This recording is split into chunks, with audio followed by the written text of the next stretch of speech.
Welcome to another episode of Hawk-IT Podcast. Today I have Colby from Conspiracy Playtime and co-host of Disinformation Podcast that he does with Dusty. How's it going? Very, very well. How are you doing, Amit? I'm doing really well today as well. How are you doing? I'm doing all right. I mean, it's not early in the morning, but I just got up like an hour ago, so I'm still drinking my coffee.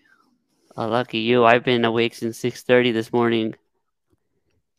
I wake up Did early in you the morning. did you have work today, or you just Oh that's just no. your No, my podcasting is my full-time thing, but I have a cat and my cat likes to wake up between the hours of like 6 to 6:30 for his breakfast by 7, so I have to follow his nice? rules. Well, my dog will sleep in as long as I do, so I don't have that problem. I used to have a dog as well, but he used to sleep in my sister's room, so he would get up at the same exact time like my cat's doing now, which is like kind of weird. Okay. So, what is Conspiracy Playtime podcast about, and the podcast you do with Dusty Disinformation about? So the first one, Conspiracy Playtime, I've had that for going on about a year and a half now, and that basically just covers any conspiratorial, paranormal, metaphysical topic that we feel like covering. And we kind of focus on trying to make it consumable and something you can laugh at. And then we'll have guests on there occasionally, but my co-host Jeremiah and I will just kind of take turns presenting stuff that we've done deep dive research into. And that was the format of the show. And now it's a lot of me interviewing people and kind of him when he can come on. But we're going to go back to the deep dives as well. And the other one, Disinfobation, I actually was a guest on Unspeakable Truth with Dusty, who you've had on before. Mhm. And he reached out to me after we talked a while and asked if I wanted to start a show with him. And that was kind of just right when Conspiracy Playtime was slowing down a little bit. So the timing was perfect. And I do that podcast more than I do the other one. Now that comes out once a week. So, and that one is just purely shit talking. We try to get as nasty as possible with these fucking people running things and celebrities jamming propaganda down people's throat. Uh, I don't know. I think that it's been good for me because I kind of needed an outlet. And I get pissed off about the shit I see on the news and the stuff politicians are saying. And, the whole last 2.5 years of the thing we went through, Mhm. it just, sometimes you just got to go yell fucking cunt and, call Nancy Pelosi all the worst words you can think of. So that's what That's that how show that's is. how I got it started on my show. I didn't really talk about politics, but I was like around the 2 years that the whole thing was going on, I was like, I couldn't keep quiet anymore. I need to like get my opinions across. I didn't really talk about like newsworthy things, but my show was just about like pick a topic, talk about it for like 5 to 6 minutes, and let someone listen to what I have to say. And if they listen to it good, then eventually down the line, I got into interviewing like you and all my other guests I've had on my show so far. Yeah, I probably the last 3 or 4 weeks I've been listening to your show. I haven't gotten far back enough yet to what were you called originally? It wasn't I was called Hawk-IT. I was called Amit's Corner, which Amit is Yeah. my first name, and then Corner. I don't know how I came up with the Corner name. I did a poll on Twitter. This is way before I started following you. I did a poll. I was asking what should I name my podcast, and one of my followers, like, you should name it Amit's Corner. I was like, that sounds kind of good because my goal was to eventually bring on do interviews, and I was like, that could be a good name to do, Amit's Corner, because it'll be like a corner where I have someone not face to face, but like, well, how we're doing it now, like through like Zoom and all that stuff. Have someone come on and I'll talk to them. But then I kind of got to the point. It was like, that sounds kind of dumb. Oh, The well, name of my show. I liked it, but I like Hawk-IT as well. Did you come up with that one? I actually did come up with that one, and there's an interesting story behind it. So, like last year, I had a hawk come in out of nowhere. I know hawk have spiritual meanings; they like send spiritual messages. So this was around this time, like in August and September. It came out of nowhere. I've never seen a hawk in my life. The only hawks I've seen are in the East Coast. When I travel to Atlanta, they fly around there. This hawk just came, looked at me, was trying to send me a message. I was like, I looked it up what they mean. Hawks mean that like they're independent. They like watch like their surroundings. They're very observant, and that's something what I am. I'm independent, and I observe everything I see on the news and what people's actions are. I was like, I could probably name my podcast to Hawk-IT, and the Hawk-IT and it came. It has my like abbreviation names in it, like the H-A-I-T are from my first and last name. Mine is Okay. the W. That's pretty cool. Yeah. I think I heard you on one of your older episodes talking about that hawk situation. You like live in a city, right? I live in the suburbs of Los Angeles, like Okay. not like in downtown, but like outside of downtown, in like the Calabasas, not Calabasas, but outside of Calabasas, like the Woodland Hills area, so in the valley. All right. Yeah. Is that where you So grew up and stuff? yeah, I grew up there. Okay.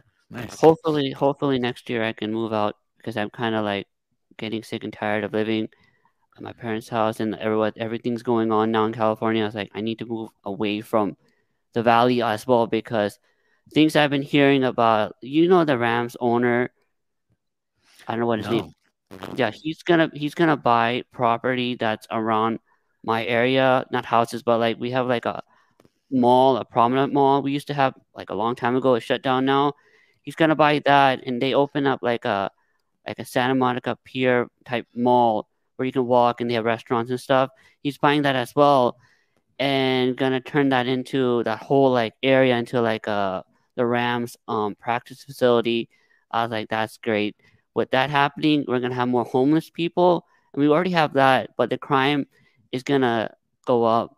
I was like, I don't want to be at the time where traffic is already bad around my area to get even worse. Yeah. I mean, there's so many reasons to leave that area.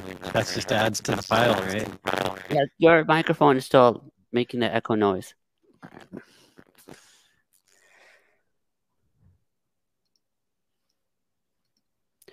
Yeah, so going back to your show, who's been your favorite guest to come on your show so far?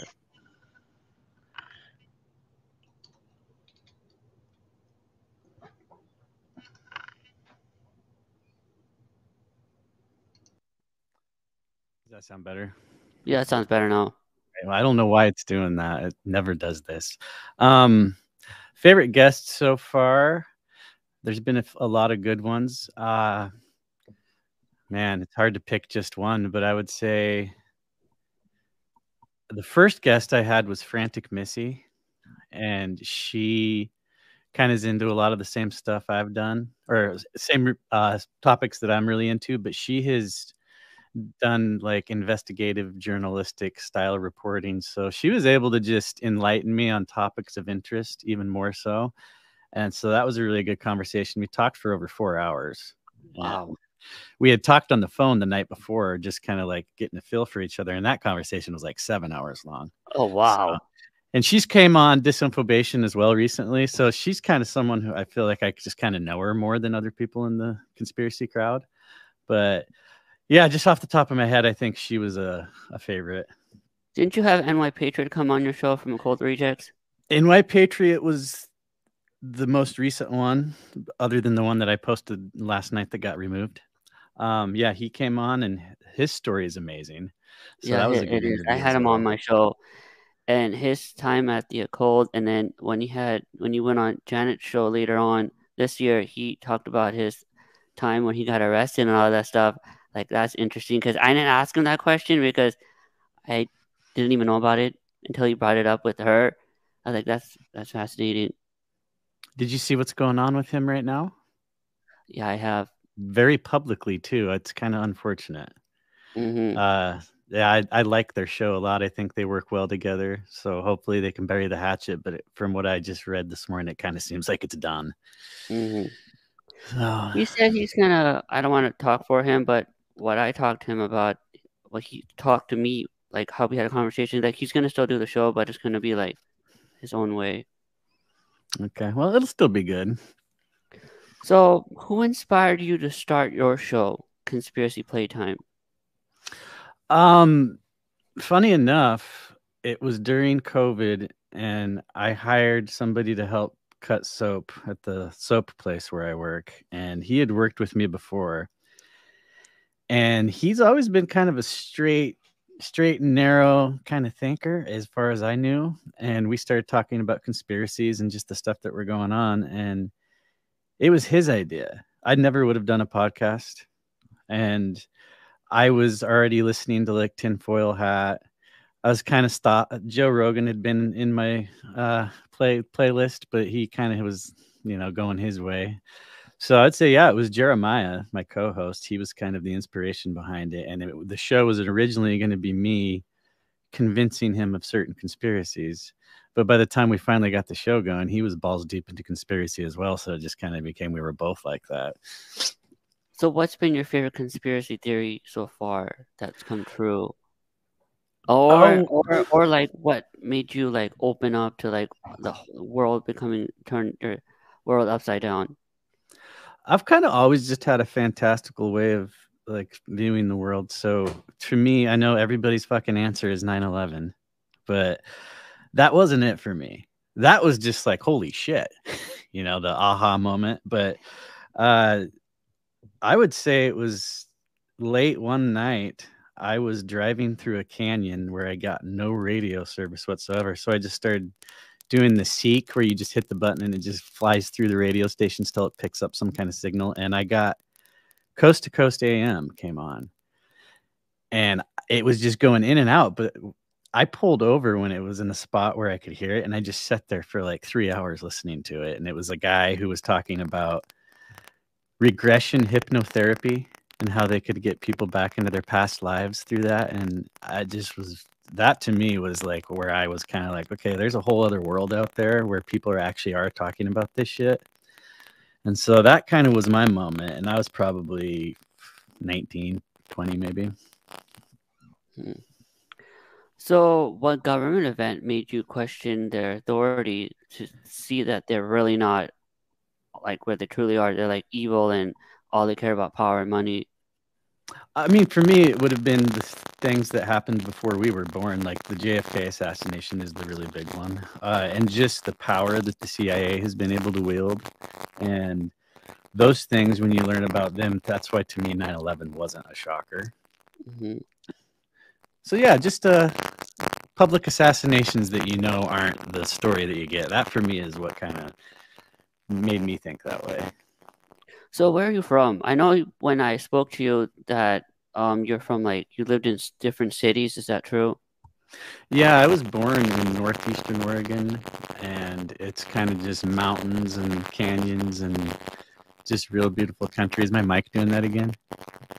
Oh. Yep.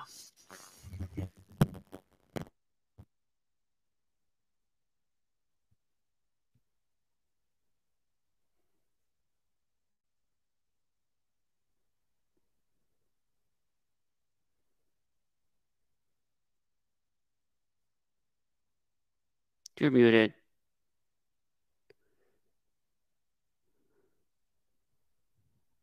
You're muted.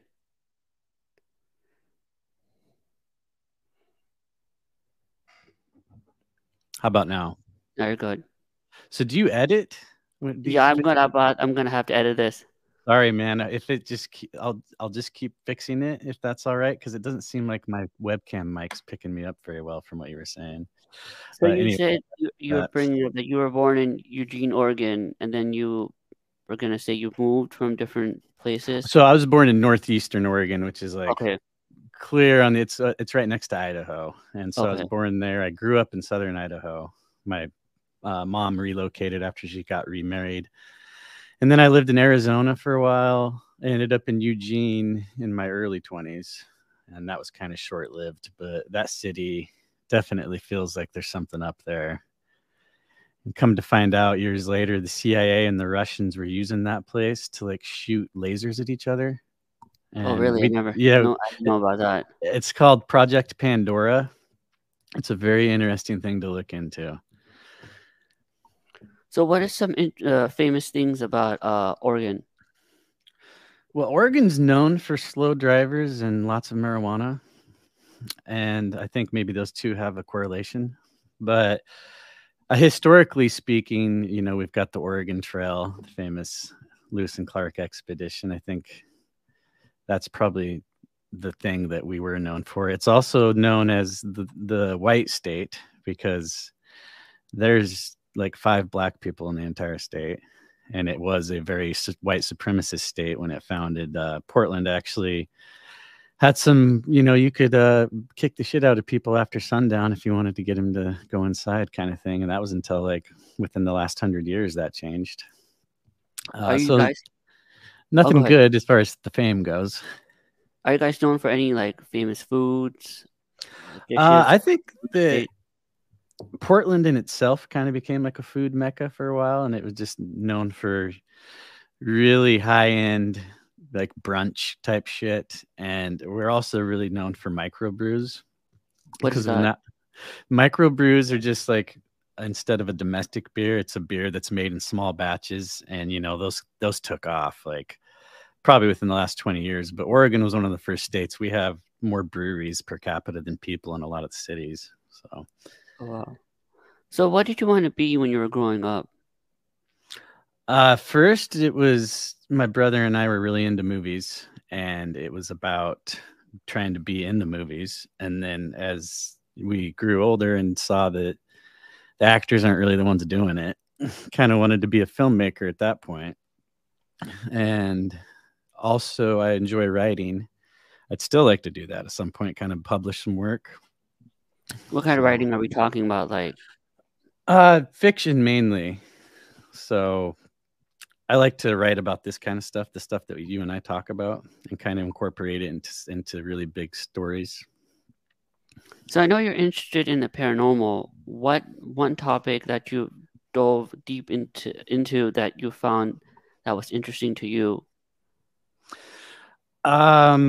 I really was into aliens and ghosts growing up. I had an experience with a ghost when I was young, and I don't remember it, but it's an experience that I've always known about.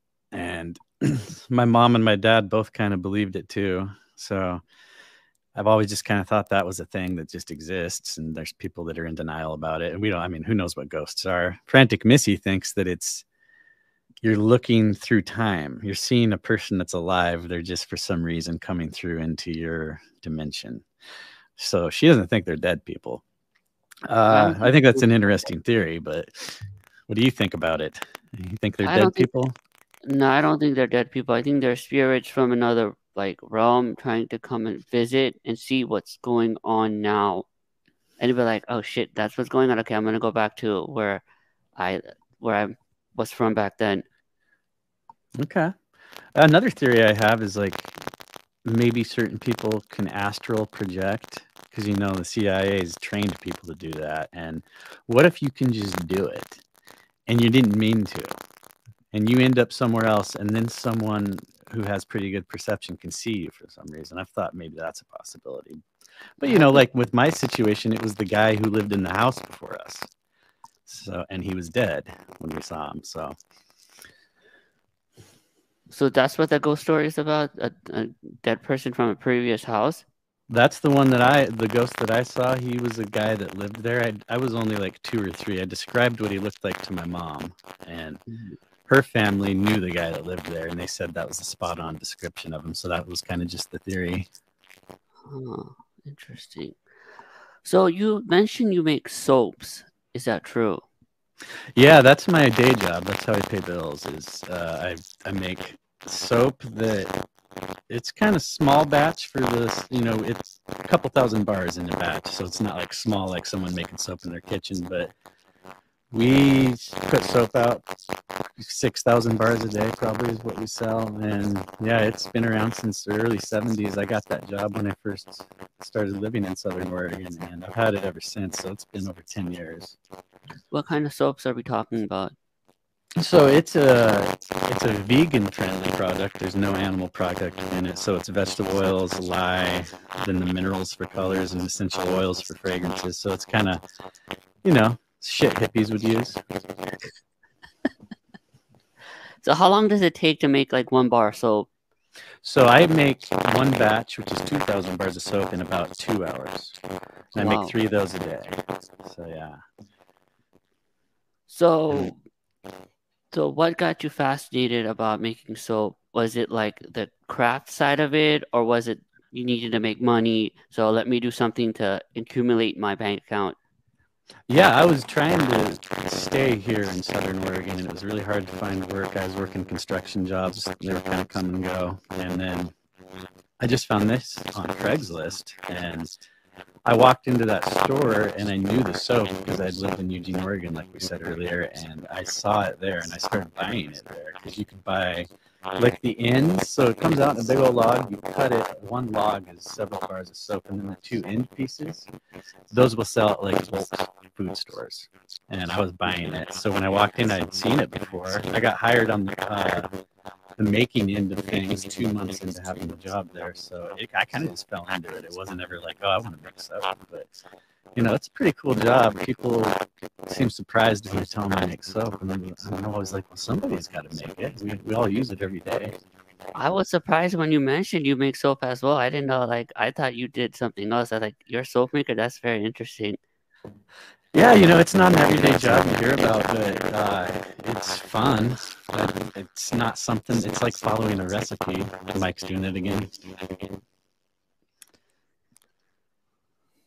It's fine, but it's like, I don't know, it's like breaking when you're talking. Well, I try. I want to fix it. Now it's fine. See, I want to fix it for you, but it takes a few seconds, so I don't want to like make it a pain in the ass to edit this for you. So as long as you don't mind, I don't know what's going on with it. I've never used StreamYard before. I wonder if it has something to do with that. If I like Could need be. to calibrate it or something, because I always use Zoom. I forgot where we were. I think we were just talking about soap. You were talking about how you make like 12 bars and you sell it at like Whole Foods and stuff. You were like at like Whole Foods and you got cut. Then I had to tell you about your mic issue. Yeah, so that's pretty much the gist of it. It goes out all over the country. We sell in all lower 48 states. I do believe we have accounts in Hawaii, possibly Alaska, but yeah, it's just a fun job, and it also leaves. I mean, I can work 6 hours there, come home, have the energy to record a podcast, and work on stuff. I mean, I've worked jobs before when you get home and all you want to do is drink a beer and just watch TV, not think. So yeah, it's been a good job. So, would you care to share the company that you work for, or would you like to keep that like private? I do keep it anonymous, but I will send you the website Okay. after we're done so you can check it out. Okay. I only So keep what? it anonymous on my show, so I don't know. It's just like it's such a small company, Okay. and they don't know that I do this either. Oh, I Because see. when COVID happened, they turned into like ultra Karens, Oh, and wow, okay. they wanted me to do the Uh-huh. thingy. They didn't mandate it, but I told them no way. So that was kind of where we split paths as far as our lines of thinking go. They're really cool people. We just don't think alike. And so if they were to hear me talk shit about them on like my other shows, it could be awkward. Okay. So what motivates you to get up in the morning? Are you driven by relationships, money, sex, or etc.?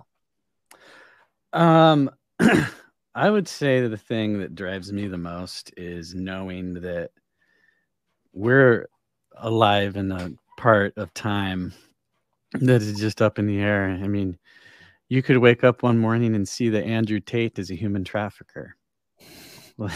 Oh my God, don't even talk about it. Okay. What blows my mind is a lot of people, both on the right and left, are like jumping on the stick and supporting him to the very end. It's like, can you like research about him a little bit? Because I don't know who the hell he was. I didn't care for him because he looked kind of shady. And I was watching this guy's YouTube video. I don't know what this guy's YouTube video channel is, but he was explaining how Andrew Tate has like this like fake university type thing where you can learn how to be like a man. I like if you watch that video, be like you want to get off of his bandwagon or stopped supporting him because it was just like, okay, this guy's kind of shady. Yeah, he's somebody that Dusty and I have covered quite a bit on Disinfobation, and from the very get-go, I thought he smelled like a psyop. And where was the psyop leading? I had no idea that he was going to be convicted of, or he's arrested at this point. We don't know where it's going, but I mean, he was talking about living out of the Matrix. He was very misogynistic. He was kind of just a weird mixed bag. He was very Mm. influential for like young men. He's like that same Jordan Peterson crowd, except for like if you want muscles also. It's crazy. I don't know. I don't know why people fall for these kind of women and men who are like high elitist, and they're like, oh, in the truth community, like, oh, they're gonna really do anything. They're not gonna do anything. All they're there for is for your money. Well, what do you think about Elon Musk? Because I kind of feel that way about him.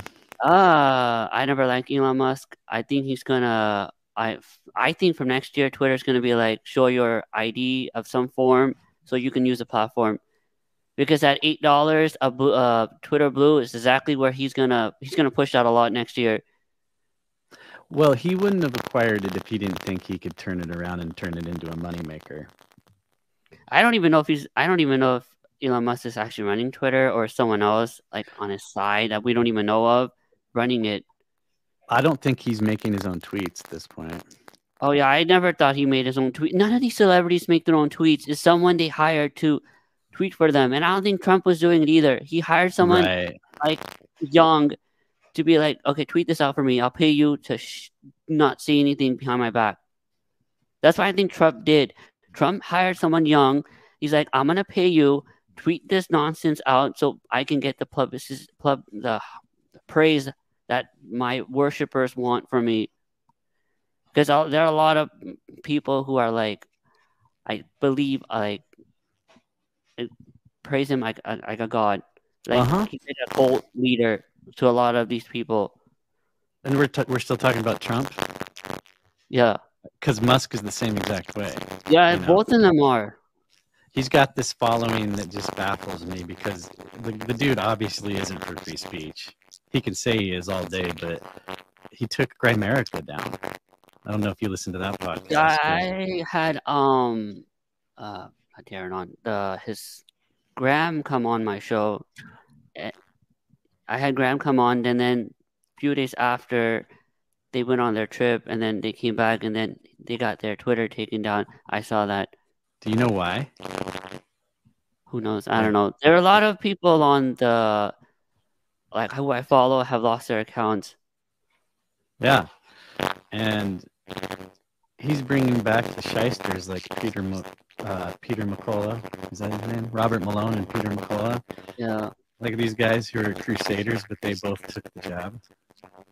It's like, okay, that's who you're gonna it's listen like, to. yeah, you bring the point out. Like even in the medical field, you have these right wingers who are like truth speaking about the jab, but they probably got the same thing, and they're probably getting paid by someone to speak out the truth about it. That's what I think in the medical like that. Some of these doctors like who came out about the vaccine the last 2 years, I feel like they got paid by someone to come on and speak about the truth. Because here's my thing: if they speak out the truth, they would have still been around. They got canceled right then and there. That's true as well. I mean, I was kind of on the fence about Robert Kennedy Jr. too, I've because always questioned him. I mean, did you hear about how he had a Christmas party the same year he wrote the real Anthony Fauci book? He had a Christmas party.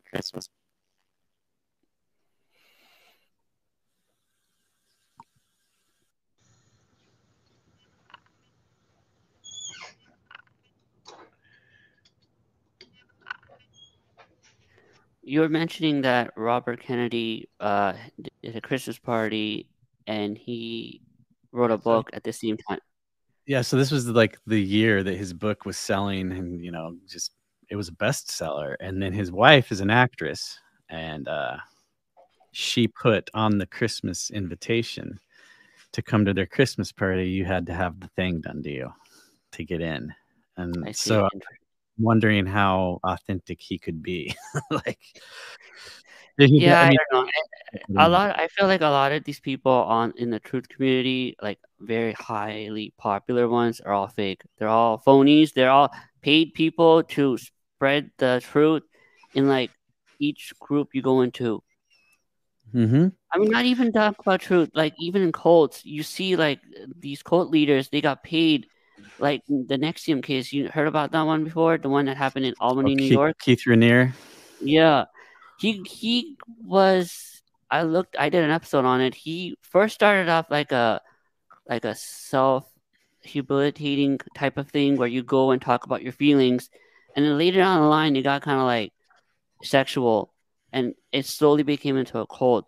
And he had like backing up like Richard Branson and the two sisters. I completely forgot their names on top of my head.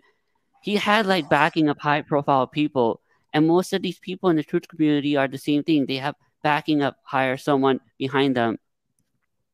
Yeah, and that Nexium cult too. He was the guy that took the fall, but did you see What the Bleep Do We Know, that documentary that was really big maybe 20 years ago?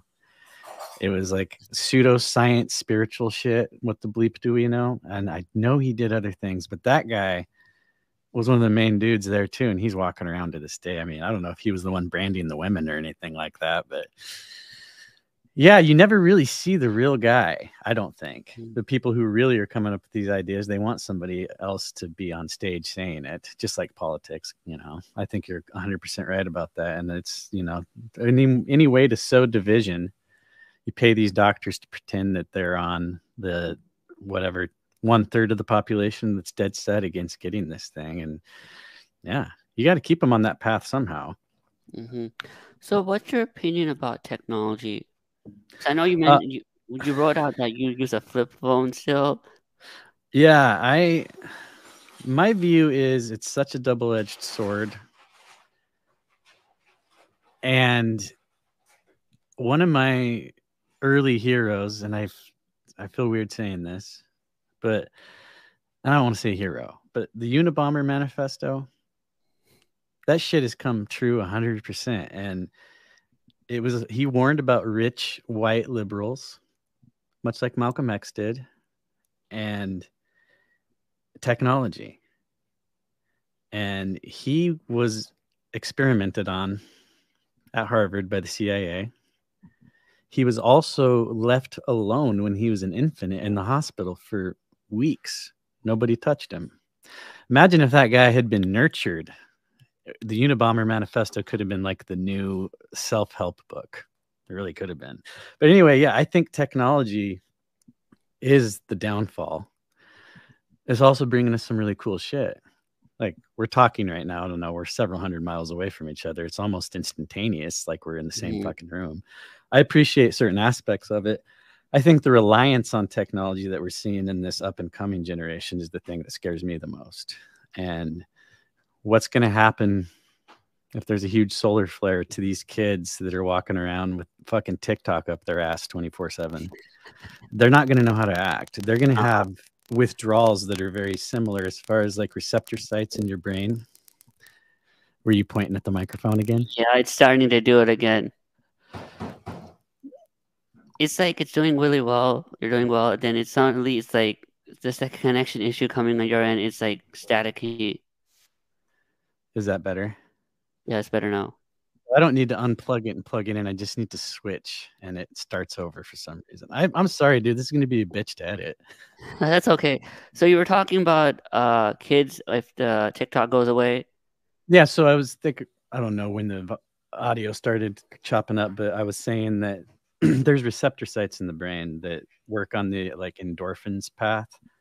And I even think like what's that one called, oxytocin, that you get I when think that's you're what it is. I think you get that when you see your phone light up. It's like getting a phone call from a friend you haven't talked to in years. It's like opening a Christmas present. And this is constant feedback loop. And that's the part of technology that I think is being used nefariously, is getting people so fucking addicted to it. You can brainwash them so much easier. TikTok is so suspect anyway already. But and it's not just TikTok. That's just the example for the young generation right now. I feel like I have a problem with Twitter. Yeah, me Like too. I'm with you. I need to consciously step away from it. And hopefully Elon Musk does turn it into something else, and then I'll just fucking get off of it. I'm with you on that. I'm the same way. I can't get off of that platform. I mean, I'm on Instagram as well, but I spend way more time on Twitter just seeing stupid things that go on there. I mean, there's good content. And you and I wouldn't be having this conversation right now if we hadn't got on Twitter. That's very true. So it's also a double-edged sword. But I mean, it's just such a fucking cesspool. And it was an echo chamber on the left, and now it's like kind of shifting the other way. It's like the right's getting their turn on Twitter. It's entertaining enough to watch the liberals throw a fucking fit. But the same thing with the right. They do the same thing. They're throwing they're fits. worse. Yeah, they are worse. Because they're supposed to be the manly ones. Yeah, I don't align myself with any political party because both sides are corrupt. I'm not even an independent. I don't know what the hell I am. But yeah, going to your point, it's both sides. They're both crazy on Twitter. Yeah, I mean, I used to call myself a libertarian, and I know you had a lot of guests say that. And I mean, I talked to a guy on my show yesterday, and he kind of laid out a really good point. Like, libertarianism is a half measure, just kind of anarchy is where I've found myself in the last year. Like, what can the government do for me that I can't do for myself?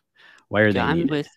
I'm with you on that. I've been kind of leaning towards that way. I've kind of never trusted the government. I never liked politics to begin with. I only got into politics because Trump came around, and I'm not sure how the hell that happened with me. But yeah, ever since so you then, were you a Q? Were you into the Q drops and all that? A little bit, yeah. I was with the whole No Mercy, Tom G and all them. I was with them. Yeah. Yeah, that what's got me into the whole conspiracy thing to begin with, because I listened to their show, and they got into that topic, and then when they started to back off from it, I was like, I'm done. This is ridiculously stupid. And then when I looked up what the whole Q movement was, it was another plan psyop to control information and to brainwash you to believing, oh, these are the things that are gonna happen, but nothing happened. Well, it's really genius what they did, because they took a bunch of shit that's kind of 3/4 of the way true, like all the nefarious parts of Pizzagate and all that stuff with Hollywood and the politicians, and then it just blew it up to this like fantasy level shit where they're like sacrificing kids, and who knows, it could be true, but they really discredited any notion that anything like that is going on. And they also, and it was a fucking stone that killed like 6 birds, because they also had the whole domestic terrorism thing wrapped up in a nice little bow by the time January 6th happened, incorporate Q movement into that.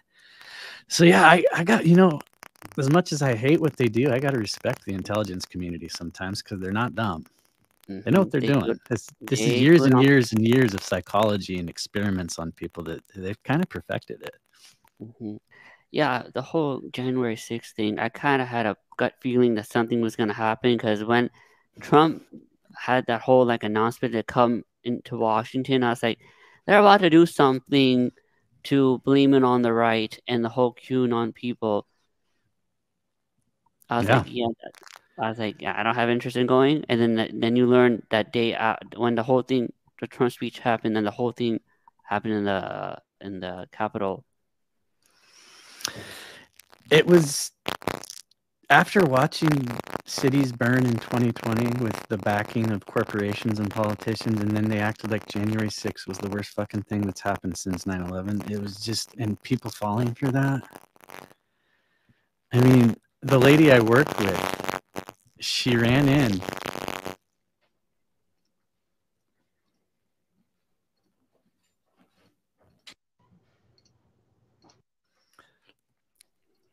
Okay, so the lady I work with ran into the room where I make soap, and she said, there's an insurrection happening right now. So I turned on my tablet, I hooked to the internet, and I watched it live. And it looked like unrowdy people at a state fair stepping over the fence that was this high, and cops letting people in, and all the shit that they show on the news now, that wasn't going on. with the footage I saw, it didn't look violent at all. But that shit that was going on after George Floyd, that looked fucking scary to me. There's buildings blowing up behind reporters saying this is mostly peaceful. And it's like, yeah, we're just supposed to believe what you're saying, even though right behind you, I can see people kicking the shit out of each other and buildings burning. How much January. damage? Yeah, how much damage occurred in Oregon with that Portland whole? was one of the worst. Mhm. And personally, I haven't been since 2019. I like to go up there for stand-up comedy, concerts, just go have a fucking weekend to get drunk on good beer and eat good food and just fuck off. But Portland is not that anymore. It's a place that sane people avoid.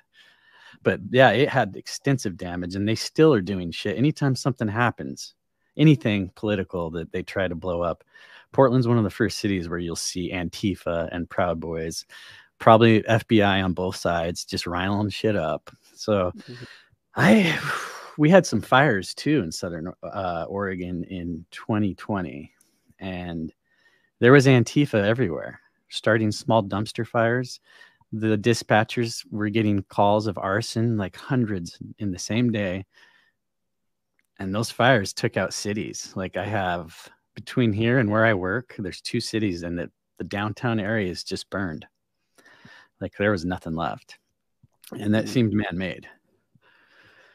What's your theory on the whole forest fires that happen in Oregon and in like the West Coast areas the most? Do you think it's Well, man-made, or do you think they like have one of those like planes that come and like lit up sparks in the forest to like have the wildfires come about? I think it's both. I think that they do happen organically, but the really big ones you see in Northern California in the last decade, I've talked to firefighters, friends of mine that work in the shit 6 months out of the year. And they've told me they've seen things with like a car with a hole burned clean from the roof to the floor through the engine of the car. The tree is untouched. Now, does that sound like a direct energy weapon or some shit to you? That it Because does. they didn't know how to make sense out of it. And so I think it does happen both ways. Yeah, I saw a photo and news story about that the fires that happened in like Northern California, it had was very suspicious. Yeah, and the friend of mine in particular that I'm talking about that told me that story, he's not a conspiracy theorist. He doesn't think the government's nefarious. He fucking collects his paycheck from them. But Mhm. he did not know how to make heads or tails out of that. And that kind of made me look into it more. And there's, like you said, there's all sorts of stories and pictures that correlate with that. So, if you could choose four favorite movies in any genre, what would they be and why? That kind of changes all the time, but some really tried and true ones. I think Natural Born Killers is probably the best piece of satire of our generation. Just for its uh, commentary on celebrity worship, true crime obsession, and our violent society.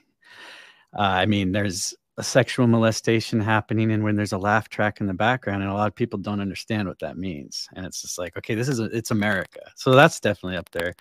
Fight Club has always been one of my favorite books and movies. I think the movie is as good, if not better, than the book.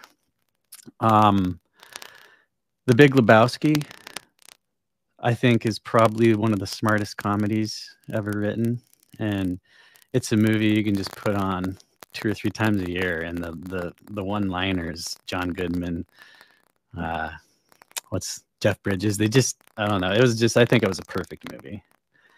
And I really like the movie Dead Man with Johnny Depp. Oh, you know that one?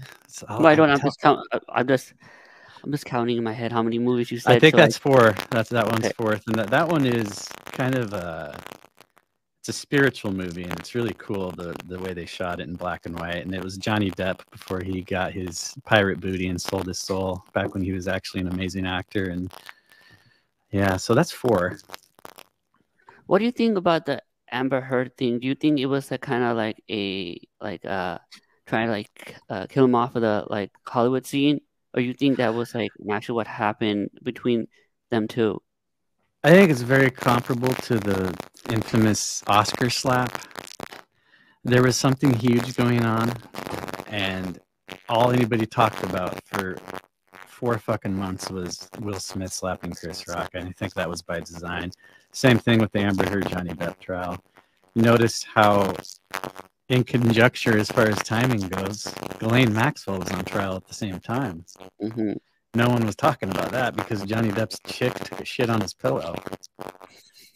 You really think she was on trial? No, I think they were acting. I think they were both actors acting. Mm-hmm. I saw her do coke in the middle of a testimony. Did you see Yeah, that? I saw that video. Yeah. There's no way that's not what she was doing. Uh-huh. And that's good acting right there. Mm-hmm. So same question, but for shows. If you could choose 4 favorite shows in any genre, what would they be and why? One of my favorite shows is Dexter. And I think the reason I was drawn to that is because I'm really into Jungian psychology, the idea that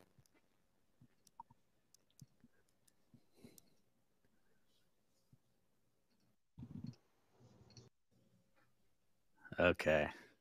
Better again? Yeah, it is. So you're talking Okay. about Dexter? So Dexter was a show I've probably watched it 3 times maybe. And I really like the concept of the anti-hero, the vigilante, the Jungian psychology that goes behind it. And I think that guy's a hell of an actor. And I don't know, I like seeing people who deserve to getting it. So, and it was kind of like a stylized way of it's like a glorified real life Batman almost. I've kind of watched more shows than movies lately. So some newer ones I really liked. There was a show on HBO called The Leftovers, or I think that's one. I might not be getting that right, the name of it, but I think I might. It's kind of like a apocalyptic show. You know, most shows are post-apocalyptic, and this is kind of like just normal shit. Life is normal, but the world's starting to end, and like half the people in existence just disappear out of thin air, and that's kind of what starts the show. I really like The Office. I know that's kind of a lame answer that probably a lot of people have, but it's just if that show's on in the room and I'm walking through it, I'll sit down and watch it no matter what episode it is. I just think that was at a time when that show could still be made, and they made it, and that show could never be made again. Oh, absolutely not. The jokes they said on that show, it's not going to float right in today's age. I know, and you see actors like Rainn Wilson, who was Dwight, and you see how he is in real life, and it's just like, wow, well, at least you had the balls to make that show. A lot of these actors that were actresses that were in that show have come out now complaining, oh, the whole like I was treated like this, or I didn't. The whole like I make a lot of money out of the show now. Now I'm kind of bitching about it. Yeah, those entitled fucking cunts. I hate celebrities so much. Like, I'm with you on that. and I enjoy their work. It's hard for me to sit down and watch a Steven Spielberg movie or a Tom Hanks movie and not think about the stuff that is being tossed around about them. But it's the same with the music industry. I mean, you got to just listen to the song at the end of the day and not really care what Tom Petty was doing behind closed doors or whatever. So there's that. I think I've named 3. I definitely have to say the X-Files. It was, as a little kid, I didn't even think about this, but it probably changed kind of my perspective the way that Coast to Coast AM would years later. So that show just kind of was, if I would have been a kid in the 60s, I'd probably been watching The Twilight Zone instead. So explain to me what Coast to Coast AM is, because I've heard a lot of people say about that show, and I have no clue what it is until I had bring people on and they brought it up many times. So originally it was a dude named Art Bell, and it was just open format. He would take phone calls. He was supposedly in an undisclosed location in an RV in the middle of the desert. That was the story. And he had his own little huge, powerful antenna, and he was talking about all the stuff that nobody on the radio talked about. And he would let people come on and tell their story about getting abducted by an alien, and he would treat every guest the same. He would have his scientists, like pseudoscientist people into the paranormal that he really agreed with, and you could tell. But yeah, it was just kind of the first show of its kind, and then it was taken over years later by George Norrie. Oh no, you're fine. I'll just fix it. Just do my Oh, okay. So when you grabbed it, I thought you were pointing at no. it. So now it's George Norrie, and it's kind of a more packaged thing. It's still fun to listen to. I think like everything that's successful in conspiracy, if it lasts, it gets co-opted at some point. So, if you could choose any three superpowers, what would they be and why? Well, I think I would like to be able to disappear and not be seen. I guess that's just being invincible. I would not want to be able to read minds. That's the one that I would never pick. I think that would just pretty much. I already have a low view on humanity as a whole. I don't want to really know what everybody's thinking, and I wouldn't want no people to know what I'm thinking. I'd like to be able to move shit with my mind, though. That would be cool. And being indestructible would be fun, but I don't want to be immortal. So if I could be indestructible and have an expiration date at the same time, that would be good. So, would you travel into the past or the future? If so, what period would you want to travel to? I would want to go to the mid to late 60s, around where you are right now. I'd like to go to Laurel Canyon and meet Jim Morrison and Charles Manson.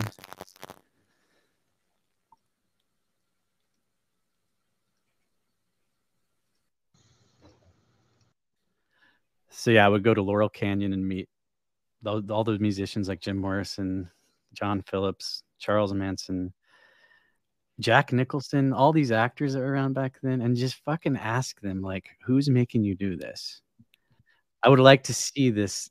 Uh, this is a point in time when culture was just kind of grabbed by the intelligence agencies and steered the masses in a way they wanted them to go. But I think watching that happen organically would be the time period I would go to. So, do you like to read? I love to read, yeah. And it's something that I don't do a lot of these days. It's usually nonfiction if I do. So, what are some of your favorite authors you enjoy reading books from? I like so Stephen King for me, like the Dark Tower series, I think is one of the coolest things ever written. But at the end of the day, I've quit more of his books than I've finished. So I think he's got great work. He'll always be up there for me. The man's a piece of shit. I mean, you've seen his tweets that we. Uh-huh. And he's not the one writing them, but he endorses it somehow. Um, The Fountainhead by Ayn Rand was a book that I really liked. Everybody likes Atlas Shrugged by her, but I thought The Fountainhead was better. Uh, Hunter S. Thompson, despite what I have found out about him recently, was a huge inspiration for me, both as a writer and a journalist. So, And, what are some of your favorite foods to eat? I really like sushi. If I go out, I probably go for sushi or like a nice steak. I really like fresh vegetables. Uh, if I get too stoned, I like junk food. Wouldn't say What it's my kind? favorite. What kind of You junk know, food? I'm What? sweet and savory. I like chocolates and I like salty foods, and sometimes those two things together just hit the spot. Do you drink? I do, So, probably what too are much. some of your what are some of your favorite alcoholic beverages? I really like a dry hard cider or a nice red wine. And beer is something I drink less of these days, but I love IPAs, hoppy beers. So, what's your favorite genre of music that you enjoy to listen to? I probably enjoy just since it's so wide is like the indie genre. That's it's got grunge, it's got electric, it's got all the music, but it's just kind of like every decade has their great indie scene, and I probably listen to that. I love oldies, and my favorite band's Tool, so that's some music I like. What was your first ever concert you attended? My mom took my brother and I to Metallica when I was in 8th grade, and talk about like that being your introduction to live music. That's a good band to go to. I've never seen them live. Well, it was in like 90, God, mid 90s, and it Oh, was so the you were Load. young. Yeah, it was the Load tour, and that was like their album After Black, and they kind of reinvented themselves, and man, they fucking rocked. So, if you could have coffee or dinner with any four historical figures, what would they be, and what would you guys talk about? Uh, First would probably be Nikola Tesla, because I I really am fascinated by him, but I don't know how much of what we hear is true. If there was more to the guy, less to the guy. I don't know if he really had a romantic relationship with a fucking pigeon. I mean, just all around, he would probably be a real good dude to just sit down and pick his brain. I mentioned Charles Manson earlier, and I definitely would like to talk to that guy. I mean, he just died recently, but this is like a dead or alive question. So, alive, I would probably pick somebody that used to be kind of a hero of mine is Noam Chomsky, and recently he called for the Holocaust of the unjabbed. So I'd like to just ask him how he took that turn. And I think Malcolm X would be a good figure to sit down with. Probably Malcolm X after he discovered peace and then they had to kill him for it, because he was fine and dandy until he started saying, maybe Martin Luther King Jr. is right. So, what hobbies do you enjoy doing when you're not podcasting or making soap?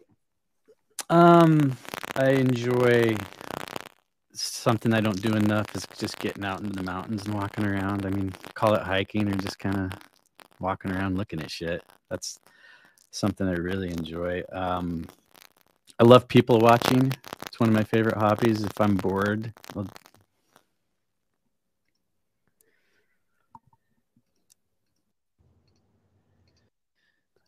yeah, people watching. If I'm bored, I'll just go downtown, sit and grab a beer, and I'll like watch people.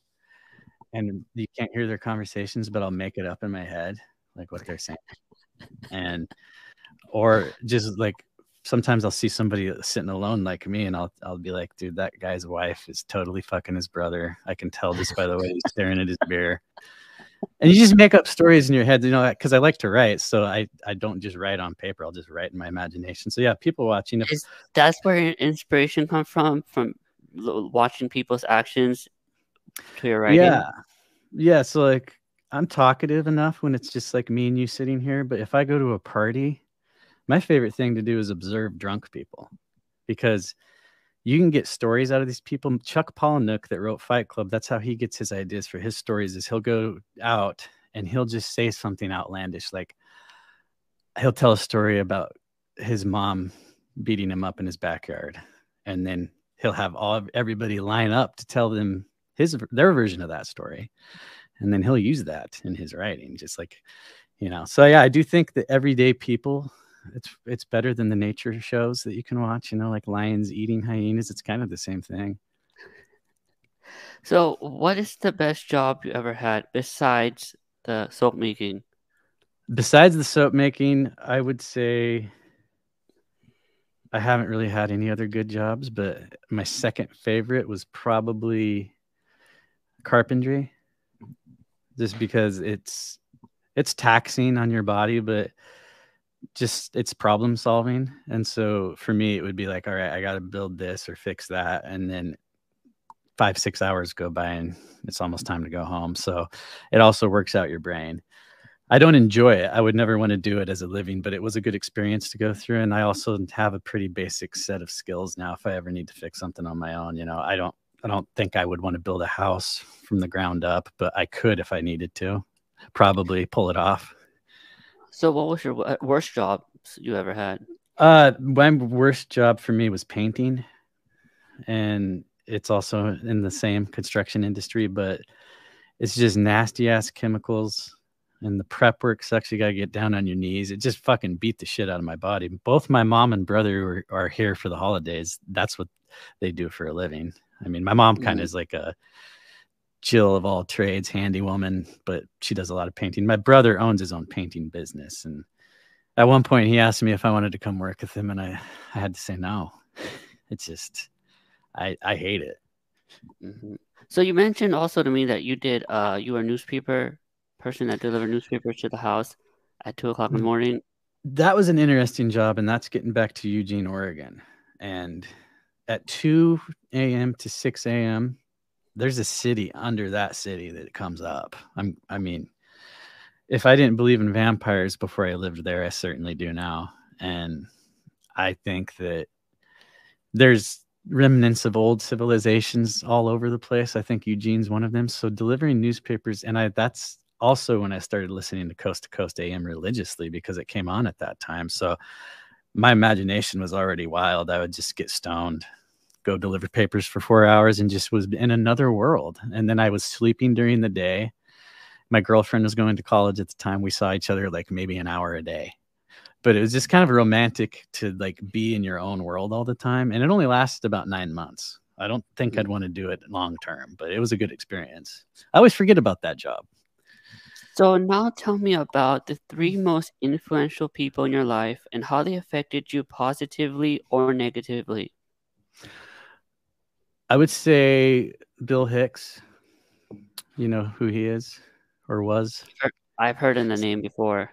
So he was a stand-up comedian, but he was also a philosopher.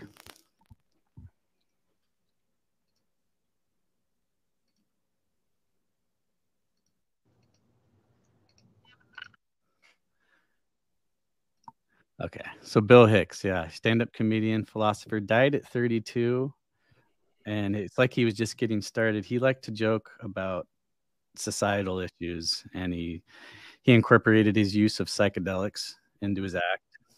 And that was around the time that I was doing psychedelics, and I was kind of really influenced by the way he tried to normalize it and talk people into eating mushrooms in a funny way.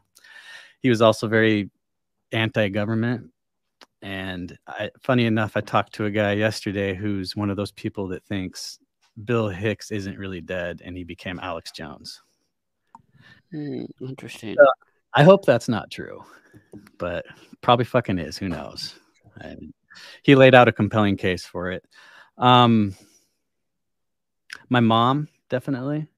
Like, she was always, I mean, she's as weird, if not weirder than me. And so she was always willing to like be open minded and let me be open minded. I mean, I can't imagine if I was raised by some of my parents or my friends' parents. Like, you definitely come out. I think you come out of the womb half being half who you are, and then there's basic parts of your personality that are up for grabs or can be molded in certain ways. So I'm very lucky to have her. Um, I would say Bill Cooper, the guy that was what people think Alex Jones is today. And this guy called 9/11 in June of 2001. He knew they would do it, and he knew who they would blame. Later on, not too long after that, he was shot down in his front yard. I mean, this guy was a problem. He was the real deal. And if your audience hasn't read Behold a Pale Horse, I recommend it. I've read a little bit about that book, and I know that book had some issues because they took the chapter. I think it was chapter like I don't remember what chapter it was, but it was like a section in the book that got taken out in the newer edition. So you'll have to find the older one on like I think I found it as a PDF form. It has all the old chapters in it. Yeah, and I've got a copy of it, and I do think mine's a newer edition, so I'm gonna have to get. I mean, if I reread it, which I want to because it's been years, but I'll have to find that missing edition and put it in somehow. So, what is the biggest lesson you've learned in your life so far? Uh, I always thought collectively people were pretty compliant and stupid, but the hardest lesson I've had to learn and go through so far was 2020, even continuing until this day. Like, at the same time that I lost faith in humanity as a whole, it was cool to see the people that don't believe the shit. And they're not very many of them, but it's out in the open now what kind of person you are. So I see a lot of people I respect and love, very educated people, and they were the easiest ones to just kind of fool and get to buy the narrative. So it's hard to see that, but like I said, it was also a good thing. So, what moment changed your life forever? The first time I smoked DMT, And I was never an atheist. I always kind of thought there was something. I kind of fucked around with Christianity as a kid for a while, but I never really had that like affirmation of consciousness being outside of your body and it lasting past the time that your body expires. But when I smoked DMT, I haven't looked at it the same ever since. And I can't bring myself to smoke it as hard as I did. I haven't done psychedelics in years, but if I sit down with DMT, I'm hesitant. I don't want to. That fucking experience. Yeah, I'm still not recovered from it Mm. in a good way. So, what is something people seem to misunderstand about you? I'm opinionated, and I think that can come off as being cocky. Like people that really get to know me, I don't know. If I make up my mind about something, it's not set in stone, but certain things I'm pretty steadfast on. So I think that can come across as something that it's not. So, how do you stay sane in the world we live in nowadays? Honestly, it's by laughter and being able to make fun of things freely and openly. And I think that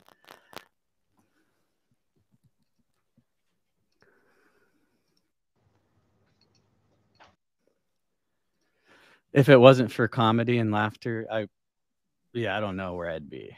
And to talk, we talked about disinfobation earlier, and that's the same way.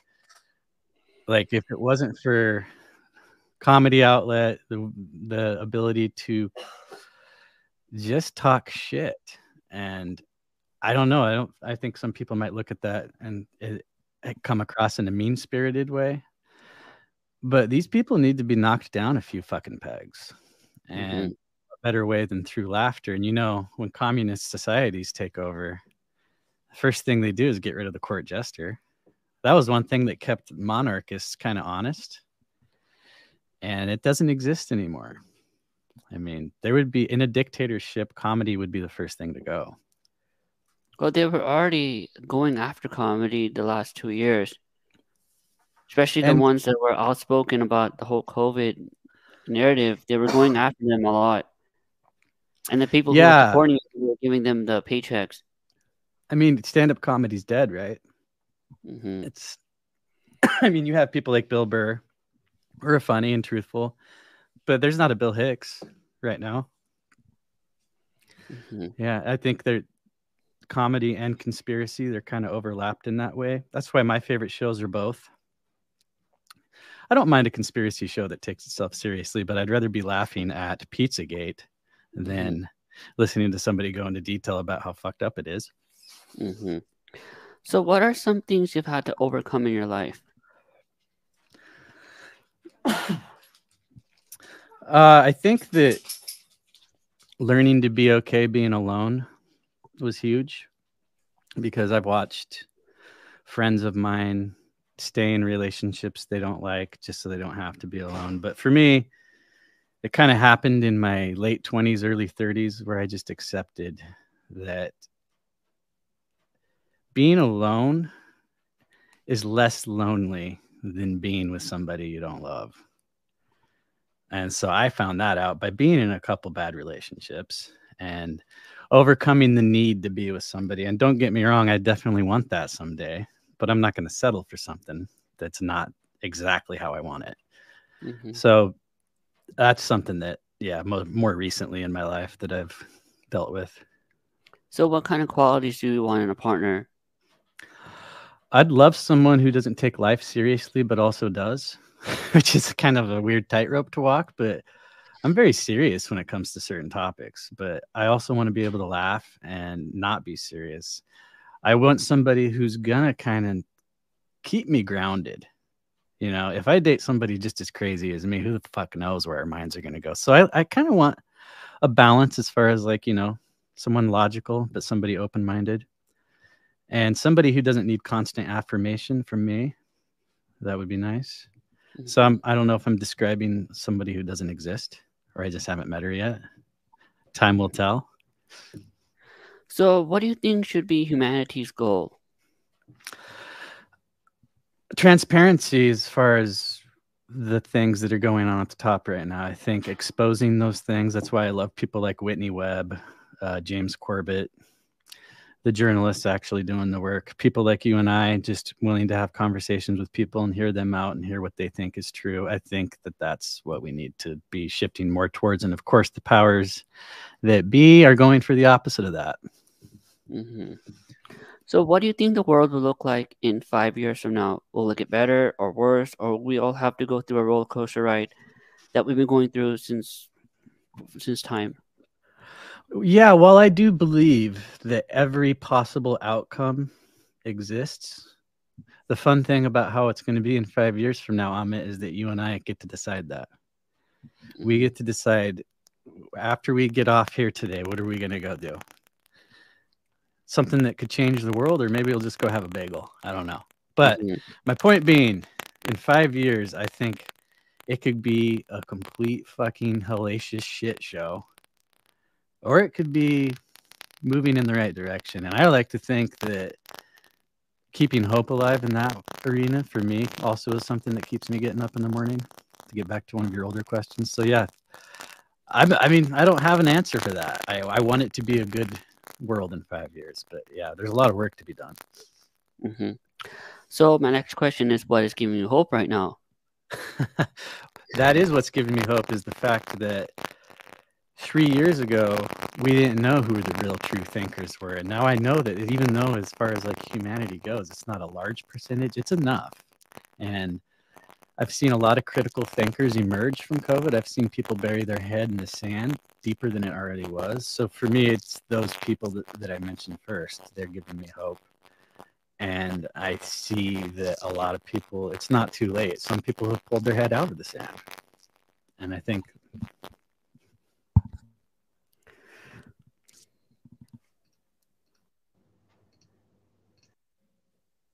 so. In a nutshell, what gives me hope is people are pulling their head out of the sand.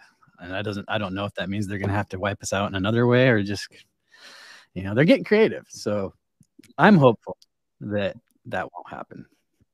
So, what three other podcasts would you recommend to my listeners, and why?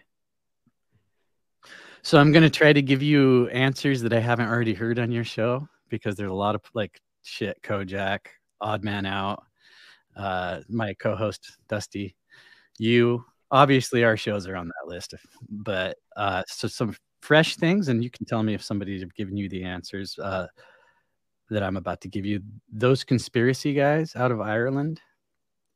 No, they have not.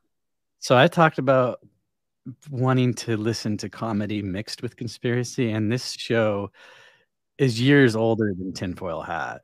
And it's not for everybody, because they will take a subject like Operation Mockingbird. Pizzagate was the most recent one they did, and they will do 5.5 fucking hour long episodes. So you might not listen to it in one sitting. I have a job where I could get through that in one day, but they just go so deep, and fuck, they're funny. And I give him a follow. I'll actually DM it to you, but give him a follow on Twitter, and you can like check out his stuff. So that's one. Project Cheney is she's come on my show, and she lives in Florida. She's just an average person like you and I, but she has a mind that just, she could take something that I've spent hours thinking about and just say something about it that just makes me look at it in a whole new way. And she's very skeptical of everything. Also in that suit would be My Maria 777. They're friends, and her show is like a mixture of her personal life and also conspiracy. And she's one of those people that questions everything. Like this morning, she thinks like me. Her announcement for her new podcast is the Andrew Tate psyop is one of her topics. So we're gonna listen to her talk about how that guy has been kind of just set up to be the fall guy for, masculinity and the leave the matrix movement. So I think that I said 3. Yeah. Yeah, I did. So, next question: what if you had the attention of the world for 10 minutes? What would you tell them?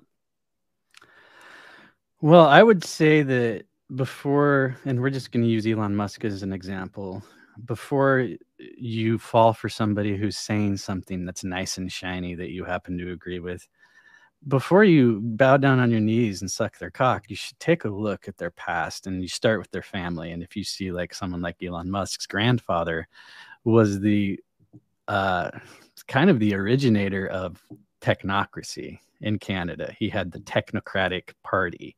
And if you look at what Elon Musk's doing today, he's making putting chips in your body fashionable when everybody was fucking scoffing at the idea of Bill Gates doing that. So, yeah, he might have somebody writing funny tweets for him, but this guy is the Trojan horse for the end of the world as we know it. And he has people on both sides who love him. I know there's a lot of liberals that don't like him, but him being behind the whole green agenda, I would also say that the green agenda is something that people need to be more skeptical about. And they need to look at the fact that if we mine lithium and cobalt in the third world, it's going to be rape like we haven't seen since cutting down the rainforests. And that is all to save the planet, as well as burning coal and diesel to charge your electric cars. I mean, this is not the answer. It's actually more about control.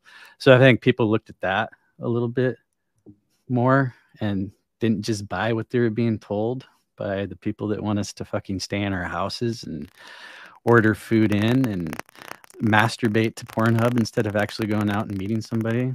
I mean, these are the people that are pushing the green agenda. I would also say quit idolizing politicians and celebrities. I mean, that's shit that you should do when you're a child, and that should end by the time you're a critical thinking adult, but you don't see that. I would also say just don't pay attention to the dark stuff all the time because it's there. It's bad to ignore it, but it's also bad to embed yourself in it and not enjoy your day-to-day life. I don't know if that was 10 minutes, but that was enough, right? It was. Lastly, where can people find you online? So if you want to see my shit posts on Twitter, I'm at Conspiracy Player, and there's no E in the word player. Of course, my podcasts are also available online. I would say conspiracyplaytime.com is the best place to go for that one. And we're going to be moving all of our videos over to Rumble in the next week. So it's going to be a process, but pretty much all of them are available now. Davey Wavy came on and got me kicked off YouTube the first time I got kicked off. And then guy I interviewed yesterday or 2 days ago about the state of the world and the injections and stuff, he got my second one taken down. Disinfobation is on Rumble. And my co-host Dusty, funny motherfucker, also has a Twitter account that is at Disinfobation, and that's spelled DISINFOBATION. And I think that we're on Spotify and everything but Apple. Both shows are on everything, but Disinfobation is not on Apple. And you guys can follow me on Twitter and Instagram at Hawk_IT_podcast. You can follow my YouTube channel at the same handle. You can find my podcast on all podcasting platforms like Apple, Spotify, Google Podcasts, and all that stuff.